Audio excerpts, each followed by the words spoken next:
તો અત્યારે હું આવી છું જોબ પરથી અને તમે મારા ઘરની હાલત જોઈ શકો છો. વર્કિંગ વુમન બનવું એટલું પણ ઇઝી નથી, એ પણ ઘરથી આટલે દૂર રહીને. તો હલો દોસ્તો, નમસ્તે, welcome back to my new blog. મારું નામ છે ઈલા ને હું રહું છું બર્લિન, જર્મનીમાં. થાકી ગઈ છું પણ તમારી સાથે વાત કરતાં કરતાં ઘરનું કામ પણ કરી નાખીશ. તો તમે કંપની આપશો ને? સૌથી પહેલો ટોપિક અહીંયા એવો હોય છે કે ઘણા લોકો મને પૂછતા હોય છે, મારા ઘણા મિત્રો છે જે લોકો જર્મનીમાં આવવા માંગતા હોય છે અને ગમે તે સિટીમાં, એ લોકો પૂછતા હોય છે કે શું ત્યાં જર્મન ભાષા શીખવી જરૂરી છે કે ઇંગ્લિશ આવડતું હોય તો ચાલશે. હું પણ ઇંગ્લિશ સ્પીકિંગ કોર્સમાં જ આવી હતી અહીંયા. જ્યારે હું પહેલી વખત આવી ત્યારે હું આયલ્સ આપીને જ આવી હતી. તો હા, તમે આયલ્સ આપીને તમને અહીંયા આગળ ઇંગ્લિશ સ્પીકિંગ યુનિવર્સિટીમાં તમારો કોર્સ રિલેટેડ જો ઇંગ્લિશ સ્પીકિંગ યુનિવર્સિટીમાં તમને એડમિશન મળી જશે અને તમને વિઝા પણ મળી જશે. પણ પહેલો ઝટકો મને ત્યારે લાગ્યો હતો કે જ્યારે હું બર્લિનમાં આવી અને બીજે દિવસ હું ગ્રોસરી ખરીદવા ગઈ તો ત્યાં જોયું તો દરેક ફળ ફ્રૂટના, શાકભાજીના નામ, દૂધ, દહીં, ઇવન તો બિસ્કિટ અને નમકીન, એના કન્ટેન્ટ પણ જર્મનમાં લખેલા હતા, ઇંગ્લિશમાં ક્યાંય નહોતું લખેલું. અને પ્રોબ્લેમ એ હતો કે મારી પાસે સિમ કાર્ડ પણ નહોતું. અહીંયા એવું હોય કે તમે આનમેલ્ડું ના કરાવો, તમારા ઘરનું રજિસ્ટ્રેશન અહીંયા ના કરાવો ત્યાં સુધી તમને સિમ કાર્ડ પણ તમે ના ખરીદી શકો. તો મારી પાસે સિમ કાર્ડ પણ નહોતું, તો હું ટ્રાન્સલેટ પણ નથી કરી શકતી. ઇવન તો તમારે બિલિંગ કરાવવું હોય ને, કાઉન્ટરવાળા પણ જર્મન ભાષામાં જ તમારી સાથે કોમ્યુનિકેશન કરે.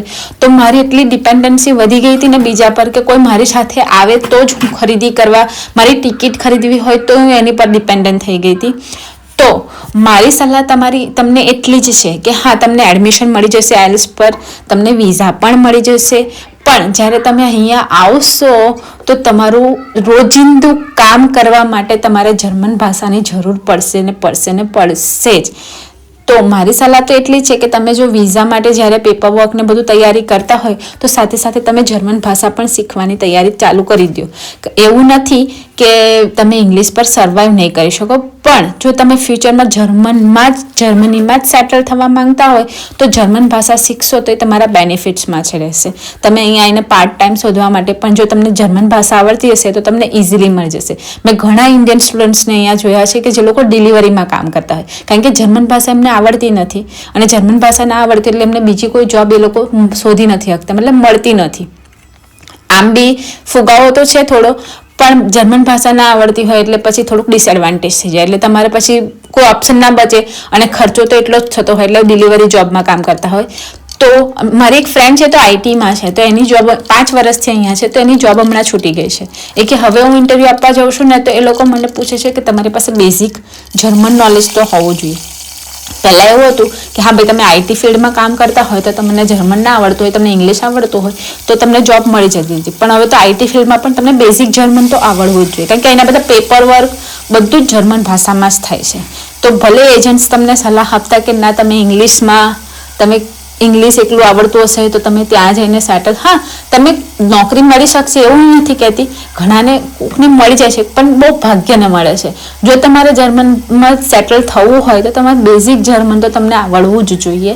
અને એટલું બી એવું નથી કે એટલી બધી હાર્ડ છે. જો તમે મહેનત કરશો તો એટલીસ્ટ તમને કોમ્યુનિકેશન કરતાં તો આવડી જ જશે.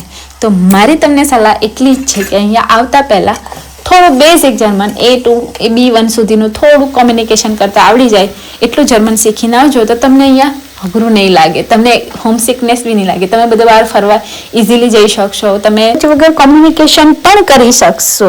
તો અહીંયા તમે જોઈ શકો છો, તમારી સાથે વાત કરતાં કરતાં મેં ખીચડી બનાવી છે. બધા શાકભાજી, વટાણા, બટાકા, ટામેટા, મરચાં અને સોયા ચંક્સ નાખીને સરસ મજાની ખીચડી તૈયાર કરી દીધી છે. તો